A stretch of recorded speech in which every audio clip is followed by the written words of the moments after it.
السلام عليكم ورحمة الله وبركاته. يا هلا فيكم أصدقائي بفيديو جديد، والصلاة والسلام على رسول الله وعلى آله وصحبه. طلاق التيك توكر المعروفة ضحى ومكس. ضحى طبعا من تونس. قبل فترة طلعوها على القنوات انه هي تاخذ اعلى اجر في يوتيوب، في التيك توك او شي زي كذا. كان محتواها انه مكالمات، بث مباشر، هي وزوجها الأردني ماكس. تمام. وطبعا بدأت القصة بينهم، الحب بينهم على يعني لقاء مباشر، أيضا مكالمة مباشرة على التيك توك، وبعدين هو تقدم لها وتزوجها. طيب أنا هنا الموضوع هو دخل ترند. تمام. بنات كثير بيتعبروا بضحى، مع احترامي لضحى. تمام. مع احترامي للجميع، بنات كثير بياخذوا هذول البنات انه كقدوة او بيقلدوهم. هذا غلط. اولا ضحى، انتي غلطانة في حق نفسك، انتي غلطانة في اختيارك. انا هنا مش جاية اجلدك ولا جاية اتشمت فيكي، بالعكس هذا قدر رب العالمين والحمد لله على كل شيء. بالعكس ربنا، يعني انا شايفة ان ربنا يحب لك الخير، انه اراد انتهاء العلاقة هذه لهذا الحد. ليش؟ أنا لاحظت وكنت عارفة مسبقا، وكنت حاسة مسبقا إحساس قوي جدا لما شفت بعض فيديوهات ضحى ومكس إنهم راح ينفصلوا، لأنه لاحظت بطريقة لهجة مكس على الهواء مع ضحى إنه ما فيش احترام، إنه أحرجها على الهواء أكثر من مرة. أحط لكم أحد الفيديوهات في صندوق الوصف وهو بيصرخ عليها. تمام. لاحظت إنه ضحى ساكتة على هذا الشخص وما بتوقفوش عند حده. تمام.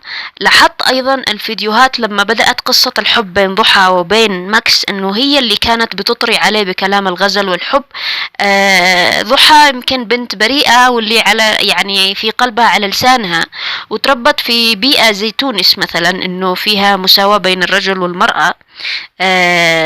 ما فيش فيها يمكن التوعية الصحيحة. تمام. خلينا نقول التوعية الصحيحة، انه كيف يكون تصرف الرجل وكيف يكون تصرف المرأة الحقيقي. فانتي اعطيتي حب اكثر من اللازم وفي مكان غلط. يعني انتي مش الرجال اللي تقعدي تتغزلي في ماكس مثلا قبل الزواج او حتى بعد الزواج، يكون الشيء بقدر. لأن الرجال يكون هو اللي بيتغزل، هو اللي بيعطي هدايا، هو اللي يعني هذه طبيعة الرجل، سيكولوجية الرجل. تمام. فلما أجي أنا أمسك دور الرجل، بالطبيعي إنه حينفر مني وبعد فترة حيتركني. تمام. زائدا إنه الاختيار لما يكون بدون إنه ما أختار أخلاق ودين، مجرد شخص حبيته أو انجرفت في مشاعري تجاهه، الحب لوحده ما بيكفيش هنا. لازم فيه اهتمام، لازم فيه أخلاق من الشخص يعني واضحة. لاحظت في الفيديوهات اللي بينهم قبل الزواج انه هي تتغزل فيه وهو يضحك مبسوط فقط، يعني لا يبادلها الغزل هذا. ف يعني هذا شيء غلط للبنات. تمام. عمرك ما تقعدي تعطي كلام غزل للرجل، لأن هذا هو دور الرجل. يعني إذا عطيتي كلمة في رأس السنة حسنة، تمام، ممكن، اوكي، ولكن لما تروحي انت ترمي نفسك وتنزلي بالغزل والحب وتصبي الحب صب على الرجال، حتكون النتيجة طبيعية كذا. خلينا دائما لما نختار شخص، يا بنات رسالتي لكم كأخت، لما نختار شخص على خلق ودين. بمعنى مش كل شيء الحب. ممكن أنا أحب شخص وأشوفه مش مناسب لي، فبالتالي مش حكمل معه. لو كان هذا الشخص يحب ضحى بذرة 1%، ما كانش، لا يمكن أنه يطلقها أو يتركها. زائد أنه بعد ما حصل الطلاق، الأخت ضحى أتمنى كلامي يوصل لها كنصيحة من أخت. تمام. كنصيحة من مدربة تنمية بشرية، حابة تاخذيها أخذتيها لحياتك، مش حابة أنت حرة. أو للبنات جميعا اللي بيسمعوني، عمرك ما تنزلي نفسك لشخص بايعك. عمرك ما تخلي أهلك يتدخلوا بالصلح بينك وبين شخص باعك، وحسب كلامك أنت إنه هو بيسمع لكلام أهله اللي هم خرابين بيوت مثلا، أو اللي هم بيحرضوا عليكي. عمرك ما تظلي أنت من نفسك. المفروض كان من البداية أنك تتركي. لما رجال ما يحترمش مرته ويقعد يكلم بنات على التيك توك مكالمات مباشرة، تمام؟ هذه قلة احترام وقلة أدب. تمام؟ لما أيضا العكس، يا ضحى مع احترامي لك هذا غلط، هذا غلط يا أختي. تمام؟ يعني لو انتي بتتكلمي مع زوجك مع اشخاص، ولو انه انا يعني ما اشوفش ان هذا شخص في عنده غيرة لما تقعدوا تعملوا مكالمات مع عالم اغراب يعني، وخلي زوجته تطلع تتكلم معاه، هذا شخص يعني انا بشوفه من وجهة نظري ما فيش عنده غيرة ومنعدم الغيرة. فبالتالي هذا شخص اصلا لا يصلح للزواج ولا لتحمل المسؤولية. فاحمدي ربك انه ما اتورطتي وحملتي وجبتي اطفال منه، لانه راح يكون يعني شيء مقرف مدى الحياة انه انتي بينك وبينه رابط انه الاولاد، انك حتشوفي الشخص اللي يطلقك على طول او اللي ظلمك او اللي اذاكي. فبالتالي يا بنات لازم يكون عندك كرامة، لازم يكون عندك قيمة ذاتية، معتزة بنفسك مهما كان جمالك. لو كنتي ملكة جمال العالم وانتي بلا قيمة وبلا قدر لنفسك ومش عارفة توقفي زوجك او عارفة توقفي اي شخص عند حده وتفرضي احترامك عليه، وانه ما يرفعش صوته عليكي وانه ما يقلش ادب عليكي بالذات قدام الناس، تمام، واذا زود فيها انك تتركيه من البداية، تمام، فانتي حتتحملي نتيجة زي هذه النتيجة، ويمكن ابشع منها انه يكون عندك اولاد ويروح يتركك ويدور على بنات ثانيات. تمام. تزوجوا اصحاب الدين والخلق، تزوجي الرجال اللي يعني مستعد يعمل اي شيء في الدنيا علشان رضاكي. تمام. تزوجي الرجال اللي لو اتخانقتي معاه لا يمكن يأذيكي زي ما حصل بين اللي اسمه ماكس وضحى. تمام. هذه الأشياء لو وجدت، الاهتمام لو وجد حيوجد الحب، ولكن إذا وجد الحب مع شخص سيء سينتهي سريعا. فأنا هذه نصيحتي لكم يا بنات، بلاش هبل، بلاش تنغري بمركز أحد الاجتماعي، لأنه بعد كده ممكن يلطشك وما فيش أحد يوقفه أو يوقف بوجهه، ممكن يأذيكي أو يأذي أهلك. تمام. مش كل شيء المركز الاجتماعي، مش كل شيء الفلوس. الفلوس كويسة إنه يعيشك في مستوى كويس أو في حال مستور. إذا كان شخص كويس لا تفرطي فيه، لأنه الفلوس بتجي، الغنى بيجي، الأوضاع المادية للإنسان تتبدل. تمام. إلا خلينا نقول هنا الأخلاق لا تتبدل.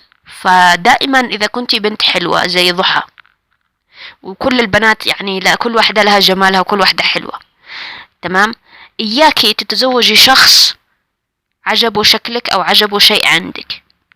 أنا كثير تكلمت في فيديوهات بهذه الطريقة ونصحت كثير بنات في فيديوهات الزواج، تمام، ونصحت أيضا الشباب، لأنه حتكون هذه النتيجة، حياخذ اللي يريده منك سنة سنتين شهر شهرين ويتركك.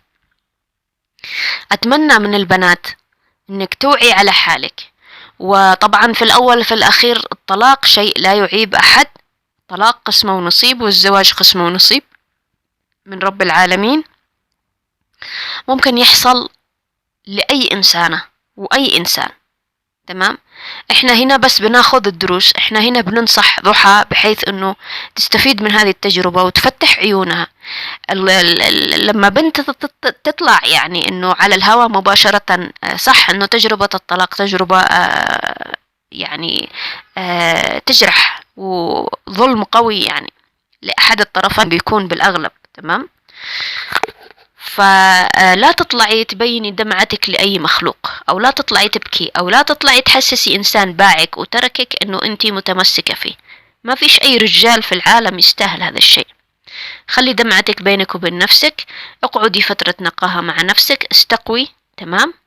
إياكي تطلعي تتكلمي عن شخص أنه أنتي تريديه، أو أنه أهلك ترجوه، أو أنه أهلك يريدوا يصلحوا بينك وبينه،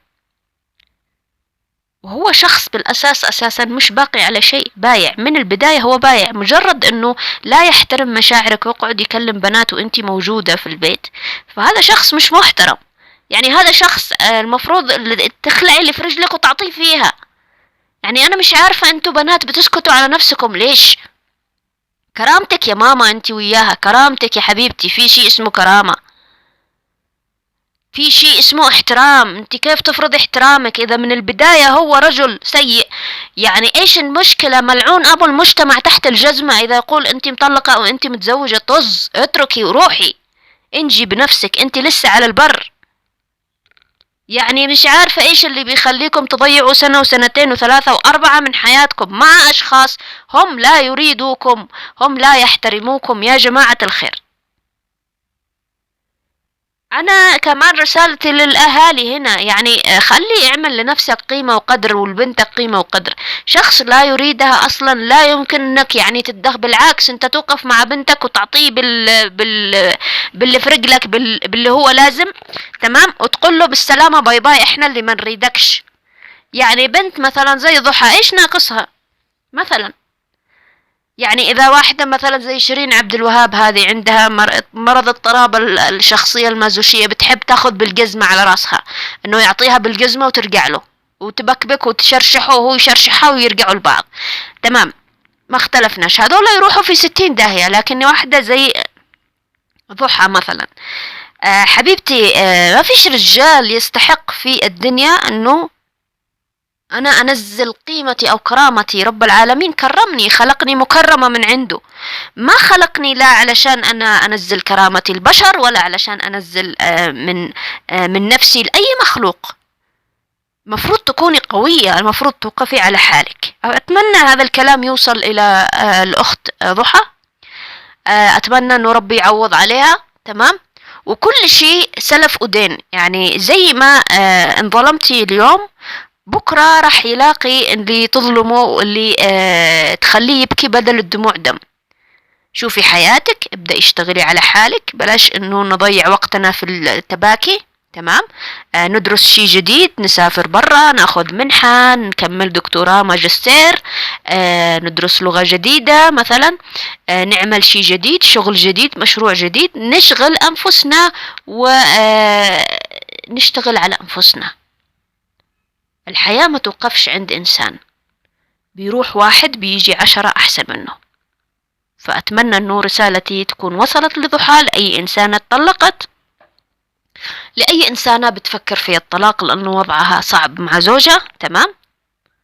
وربنا يعوض على الجميع إن شاء الله، ويزوج البنات والشباب بالأشخاص الصالحين والصالحات.